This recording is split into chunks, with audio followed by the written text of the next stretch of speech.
Assalamualaikum warahmatullahi wabarakatuh.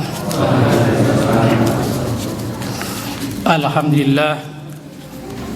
Alhamdulilladzi arsala rasulahu bil huda wa dinil haqqi liyudhhirahu 'ala dini kullihi walau karihal kafirun.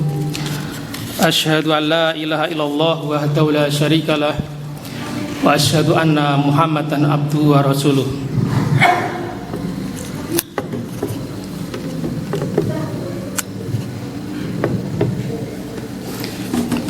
Allahumma sholli ala Muhammad wa ala ali Muhammad. Rabbi shrah li sadri wa yassir li amri wahlul 'uqdatam min lisani yafqahu qawli. Amma ba'd. Jamaah salat Isya dan insyaallah salat tarawih yang dimuliakan oleh Allah Subhanahu wa taala.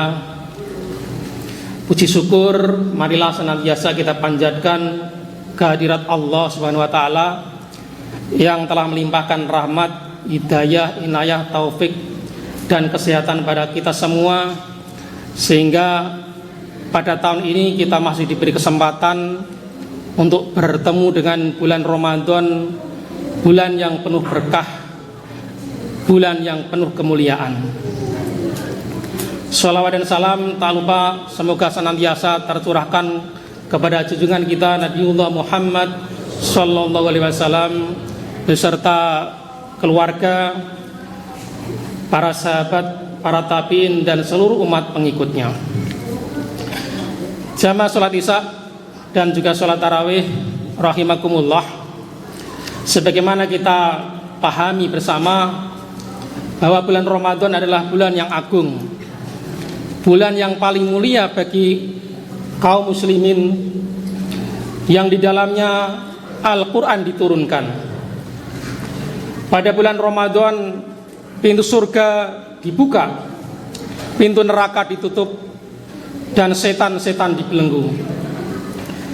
Pada bulan Ramadan di dalamnya juga ada malam Lailatul Qadar yang lebih baik daripada 1000 bulan. Untuk itu dengan segala keutamaannya, sudah seharusnya kita sebagai seorang muslim untuk memaksimalkan dengan segala daya upaya untuk beramal soleh dan mengharap pahala yang sebanyak-banyaknya dari Allah Subhanahu wa taala. Jamaah salat Isya yang dimuliakan oleh Allah Subhanahu wa taala, membahas tentang kemuliaan Ramadan tentu tidak akan lepas dari kemuliaan ibadah fardu di dalamnya, yaitu pelaksanaan ibadah puasa bulan Ramadan itu sendiri. Ibadah puasa ini merupakan pelaksanaan dari salah satu rukun Islam.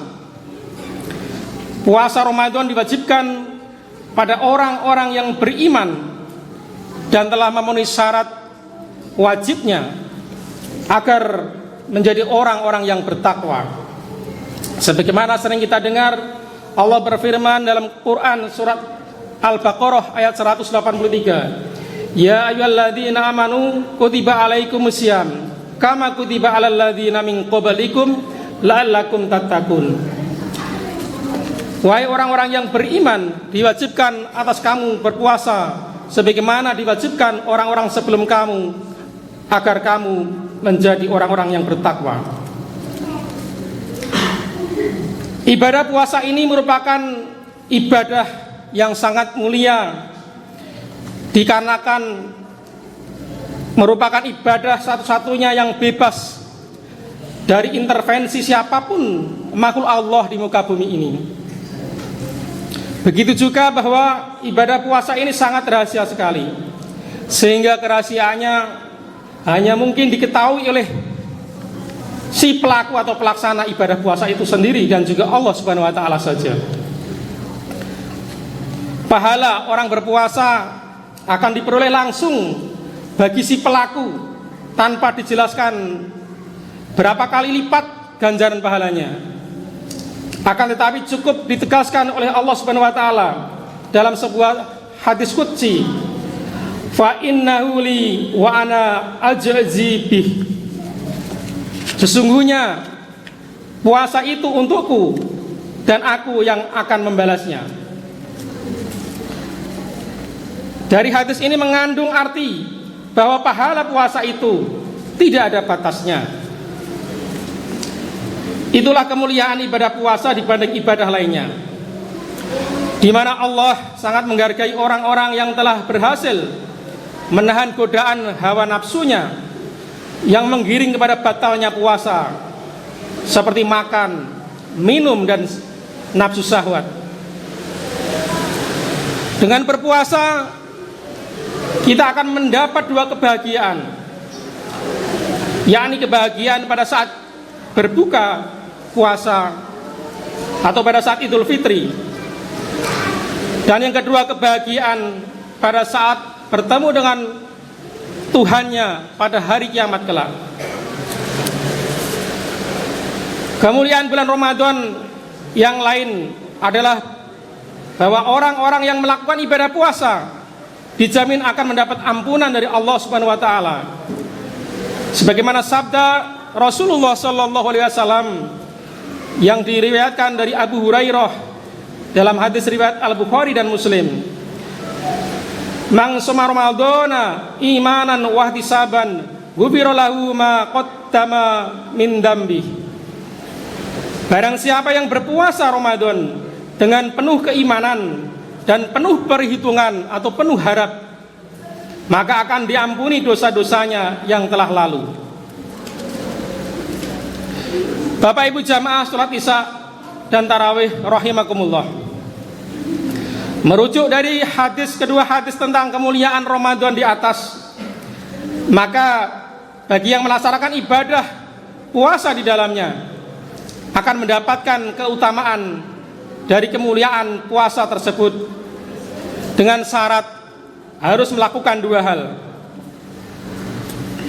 Syarat pertama, ibadah puasa Ramadan tersebut dilakukan dalam keadaan beriman kepada Allah Subhanahu wa taala, yakni meyakini dan membenarkan bahwa janji Allah kepada orang yang melakukan ibadah puasa akan mendapatkan pahala dan ganjaran yang berlipat ganda adalah benar adanya, yang kemudian diikuti dengan kemantapan hati, dengan kesungguhan hati untuk menjalankan ibadah puasa tersebut. Syarat kedua adalah ihtisab, yaitu dengan penuh perhitungan dan kehati-hatian atau ihtiyat dalam menjalankannya, serta dilaksanakan dengan penuh harap akan adanya kebaikan-kebaikan dari Allah Subhanahu wa taala. Misalnya ia berhati-hati apabila sedang berpuasa, takut menggunjing kekurangan dan kesalahan orang lain, dikarenakan memiliki rasa takut akan berkurangnya nilai pahala puasanya. Maka ihtisab di sini juga mengandung pengertian bahwa orang yang berpuasa tidak akan mau berbohong. Ia selalu menjaga lidah dari ghibah, senantiasa menjaga lidahnya dari fitnah, dari namimah atau adu domba, serta menjaga anggota badannya dari melakukan hal-hal yang mengandung kemaksiatan.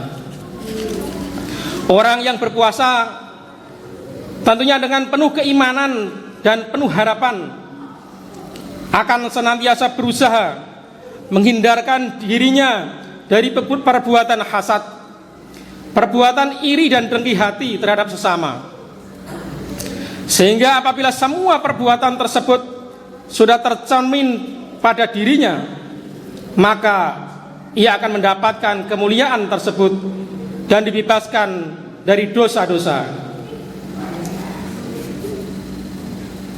Akan tetapi seandainya ada seseorang yang rajin melakukan ibadah puasa, namun juga rajin melakukan kemaksiatan-kemaksiatan selama melakukan ibadah puasa tersebut, maka ia termasuk kategori orang yang sia-sia. Sebagaimana sabda Rasulullah sallallahu alaihi wasallam, "Kamin shaimin laisa lahu min siyamihi ilal ju'u wal 'athas." Betapa banyak orang yang berpuasa tetapi tidak mendapat secuil apapun dari puasanya, kecuali hanya lapar dan dahaga belaka. Hadirin jamaah sholat isya dan tarawih rahimakumullah. Dengan telah datangnya bulan suci Ramadan ini, maka marilah kita manfaatkan dan kita jadikan bahwa Ramadan kali ini seolah-olah adalah Ramadan yang terakhir bagi kita. Yang selanjutnya mungkin kita akan menghadap Allah Rabbul Alamin. Dengan demikian kita akan memanfaatkan dengan sungguh-sungguh kedatangan bulan Ramadan ini sebaik-baiknya. Jangan sampai Ramadan ini berlalu tetapi kita tidak mendapatkan kebaikan di dalamnya. Sangatlah rugi ataupun rugi besar bagi orang-orang yang berjumpa dengan Ramadan tetapi tidak mau beribadah dan meningkatkan amal solehnya. Man hurima khairaha faqad haram. Barang siapa yang tidak mendapatkan kebaikan dari bulan Ramadan, sungguh ia tidak mendapatkan kebaikan darinya, atau lepas dan sia-sia begitu saja. Jamaah sholat isya dan sholat tarawih rahimakumullah. Sejatinya puasa itu bukan hanya menahan diri dari perkara yang membatalkan puasa, seperti halnya makan dan minum saja. Akan tetapi hakikat puasa itu adalah menghindarkan diri dari perkara yang sia-sia dan perkara yang tidak bermanfaat. Sebagaimana sabda Rasulullah sallallahu alaihi wasallam, "Laisa siyamu minal akli wasyurbi, innamas siyamu minal lagwi warrafath." Bukanlah hakikat puasa itu menahan dari makan dan minum saja. Akan tetapi hakikat puasa adalah meninggalkan perkara yang sia-sia dan ucapan yang tidak baik. Hadis riwayat Ibnu Khuzaimah. Untuk itu sekali lagi saya mengajak kepada diri saya pribadi dan juga kepada jamaah sekalian, marilah kita manfaatkan bulan Ramadan tahun ini untuk memperbaiki kualitas ibadah kita sekaligus kuantitas ibadah kita. Semoga Allah memberikan kesempatan pada kita untuk menunaikan ibadah puasa ini sampai akhir nanti. Dan semoga pada akhirnya setelah kita menyelesaikan bulan Ramadan ini, kita mendapat pengampunan atas dosa-dosa kita yang telah lalu. Dan Allah Subhanahu wa taala memasukkan kita pada golongan orang-orang yang bertakwa. Amin amin ya rabbal alamin. Demikian mungkin hanya secara singkat yang dapat kami sampaikan. Banyak kurang dan lebihnya mohon maaf. Subhanakallahumma wa bihamdika asyhadu alla ilaha illa anta astaghfiruka wa atubu ilaik. Wassalamualaikum warahmatullahi wabarakatuh.